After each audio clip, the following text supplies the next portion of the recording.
வணக்கம், ரெமி கிச்சனுக்கு உங்களை வரவேற்கிறேன். இன்றைக்கி நம்ம இட்லி தோசைக்கு ஒரு மேட்சான சைட் டிஷ் பண்ண போகிறோம். இது நமக்கு சாம்பாரும் இல்லை, குருமாவும் இல்லை, ஒரு வித்தியாசமானது.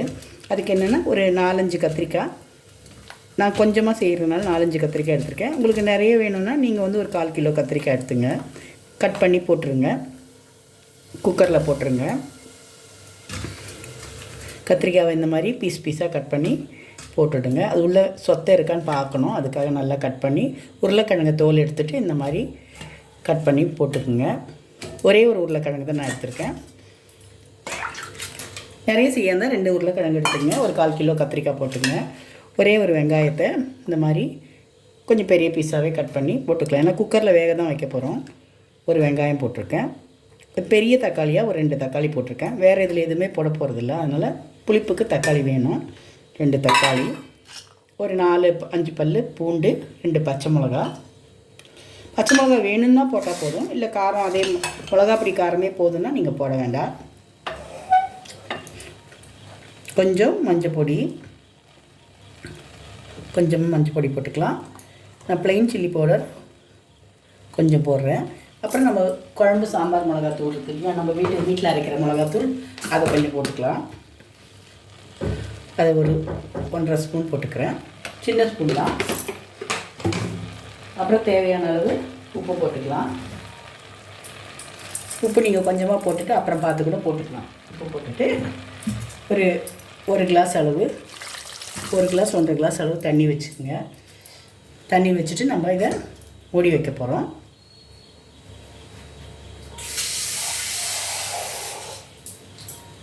தண்ணி கொஞ்சம் முழுகிற அளவுக்கு தண்ணி வச்சுக்கோங்க. இப்போ எல்லாம் போட்டோம். கத்திரிக்காய், உருளைக்கிழங்கு, வெங்காயம், பூண்டு, பச்சை மிளகா, தக்காளி, மஞ்சத்தூள், மிளகாத்தூள் போட்டுட்டு குக்கரோட வாஷர்லாம் சரியாக இருக்கா, ரப்பர்லாம் சரியாக இருக்கா பார்த்துட்டு குக்கரை மூடிடுவோம். ஹை ஃப்ளேம் வச்சுப்போம். இப்போ கொஞ்சம் ஸ்டீம் வந்தவுடனே விசில் போட்டுருவோம். இப்போது ஸ்டீம் வருது, விசில் போட்டுப்போம். ஒரு 4 விசில், 3 விசில் 4 விசில் இருக்கட்டும். ஏன்னா உருளைக்கிழங்கு இருக்கு இல்லையா, இது நமக்கு சாம்பார் மாதிரியும் இருக்கும், அதே டைம் ஒரு உருளைக்கிழங்கு கிரேவி மாதிரியும் இருக்கும்.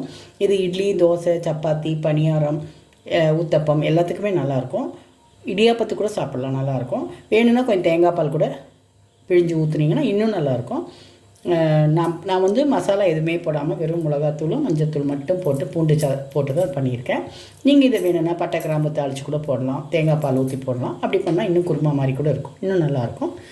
நம்மளுடைய க்ரியேட்டிவ் மைண்டுக்கு ஏற்ற மாதிரி நம்ம எப்படி பண்ணணுமோ, எப்படி டேஸ்ட்டாக இருக்குமோ அப்படி மாற்றி பண்ணிக்கலாம். எப்போவுமே சமைக்கிறதுக்கு நமக்கு இன்ட்ரெஸ்ட் இருந்தால் சுவையாக சாப்பிட்றவங்க, நல்லா ரசித்து சாப்பிட்றவங்க நல்லா சமைப்பாங்கன்னு சொல்லுவாங்க. அதே மாதிரி நம்ம நல்லா சமைச்சு இன்னொருத்தர் கொடுத்தா அவங்க நல்லா சாப்பிடுவாங்கன்னா அதை ரசிக்கிற தன்மை இருக்கிறவங்க இன்ட்ரெஸ்ட்டாக செய்வாங்க. சமையலுக்கு ரொம்ப இன்ட்ரெஸ்ட் ரொம்ப முக்கியம். எந்த வேலைகளுக்குமே இன்ட்ரெஸ்ட் இருந்தால் தான் செய்ய முடியும்.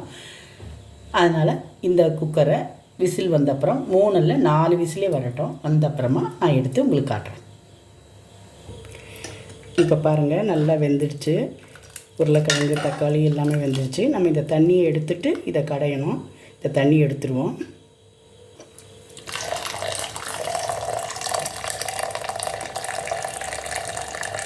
தண்ணி எடுத்தால் தான் நல்லா மசிய கடைய முடியும்.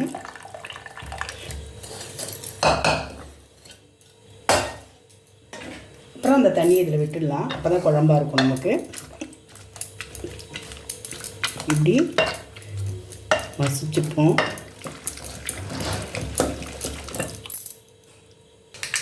கடுகு, கருவேப்பிலையை இந்த மாதிரி வறுத்து, வேணா சோம்பு கூட சில பேர் வறுத்து கொட்டிக்கலாம். நான் கடுகு, கருவேப்பிலை தான் போடுறேன்.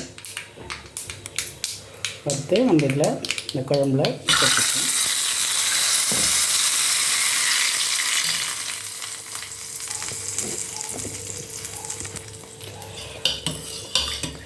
டேஸ்டியான உருளைக்கிழங்கு கத்திரிக்காய் கடையில் ரெடி ஆகிடுச்சு.